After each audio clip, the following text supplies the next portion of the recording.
कृष्ण पिंड का मतलब क्या हो गया? काला, काला पिंड, है ना। तो जो कृष्ण पिंड होता है, ब्लैक बॉडी होता है, वह पिंड होता है जो अपने पर आपतित समस्त विकिरण को क्या कर लेता है? अवशोषित कर लेता है, सोख लेता है। उसको हम क्या बोलते हैं?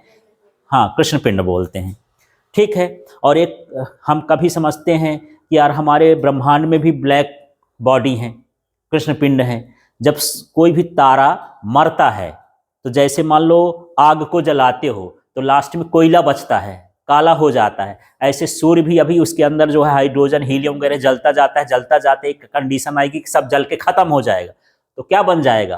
वो एक तरह ब्लैक बॉडी बन जाएगा। अभी वो प्रकाश निकाल रहा है, आसपास उसके प्रकाश जाएगा तो खींच लेगा, पृथ्वी वथ्वी सब उसी के अंदर घुस जाएगी। उसका गुरुत्वाकर्षण का मान इतना अधिक हो जाएगा कि आसपास के ग्रह उसी के भीतर समा जाएंगे। उसको हम क्या बोलेंगे? ये हो गया ब्लैक बॉडी। यदि उसमें टार्च मारोगे तो दिखेगा नहीं, क्योंकि उस प्रकाश को भी क्या करेगा? वो अवशोषित कर लेगा, खींच लेगा। ब्लैक बॉडी ऐसे दिखाई नहीं देती। ये है कि जितना आसपास प्रकाश होगा वो सारे प्रकाश को क्या कर लेगा? अवशोषित कर लेगा। उसी को हम क्या बोलते हैं? ब्लैक बॉडी बोलते हैं, है ना, या कृष्ण पिंड बोलते हैं।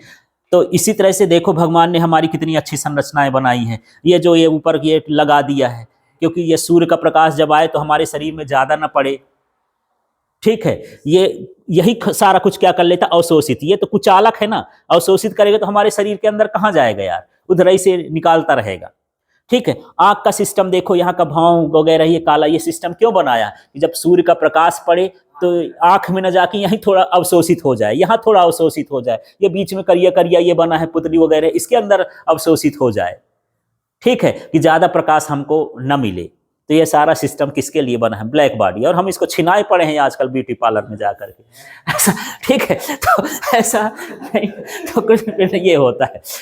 ठीक है, तो कृष्ण पिंड क्या है? वह पिंड है जो अपने पर आपतित समस्त प्रकाश को क्या कर लेता है?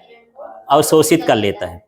ठीक है, जहां जितना प्रकाश ज्यादा होगा, जहां जितनी ज्यादा गर्मी होगी, वहां का लोग उतना ही काला होता है। वो उसके लिए काला नहीं होता है क्यों? दिखने के लिए। वहां उतना सुरक्षा होती है उसकी। जैसे अब दक्षिण अफ्रीका के लोग काले होते हैं, ठीक है, इसलिए काले होते हैं कि ये समस्त विकिरणों को ऊपर चमड़ी में है अवशोषित कर ले तो भीतर की सुरक्षा हो जाएगी। अंदर ना जा पाएगा भाई, अंदर जाएगा तो सबका ताप है ना, गड़बड़ हो जाएगा। वो 60 डिग्री में कैसा रह लेते हैं यार? 60 डिग्री में यहाँ का आदमी भूसा हो जाए, सुखा के मिर्चा हो जाएगा यार। वहां का आदमी ऐसे रहा जाता है, क्यों? क्योंकि शरीर हो गया काला पूरा।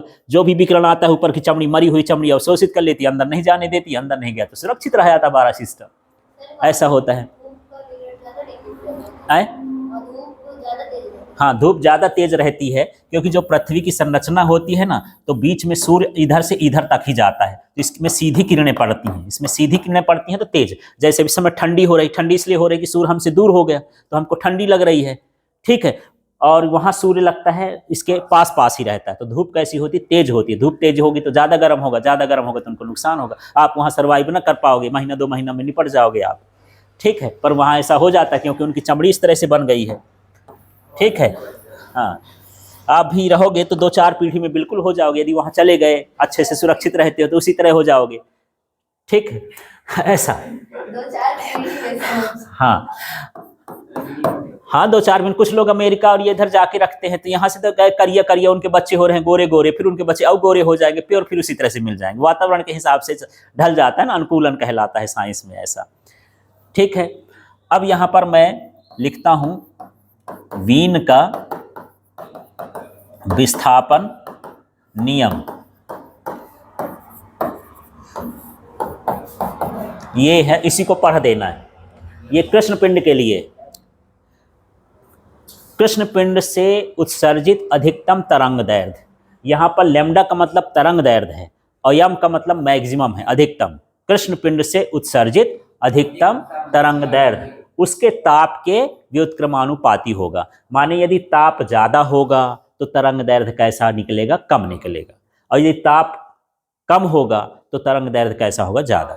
तो अभी हम बोले कि जो ये होता है कृष्ण पिंड, ये विकिरणों को क्या कर लेता है? अवशोषित कर लेता है। और जब उसका पूरा भर जाएगा तो वो निकालना भी चालू कर देगा। जैसे तवे को गर्म करते जाते हो तो पहले उष्मा लेता है, और जब खूब उष्मा ले लेता है तो फिर देना चालू कर देता है। उसको फिर उतार दो, आग से उतार दो, तब भी आंच आती है।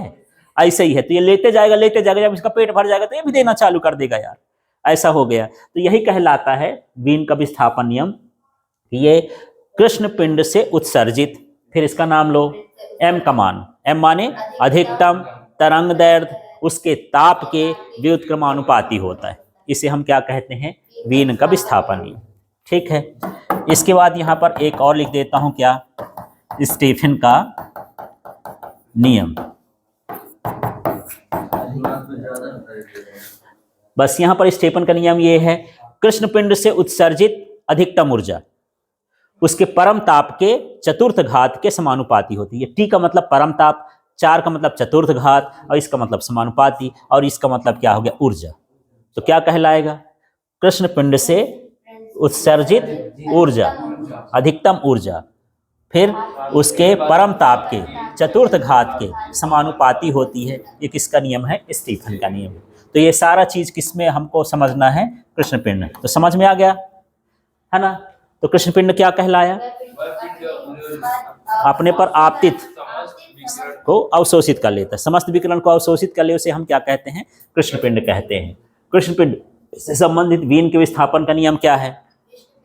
से उत्सर्जित अधिकतम तरंग दैर्ध्य, कृष्ण पिंड से उत्सर्जित अधिकतम तरंग दैर्ध्य। हाँ, परम ताप बोल देना, कैपिटल टी है तो परम ताप। हाँ, परम ताप की व्युत्क्रमानुपाती है। फिर स्टीफन का नियम क्या कहता है? कृष्ण पिंड से उत्सर्जित अधिकतम ऊर्जा, हाँ, परम ताप के चतुर्थ घात के समानुपाती होता है। बस इतना, कभी के एक नंबर में पूछ देता है। क्लियर हो गया?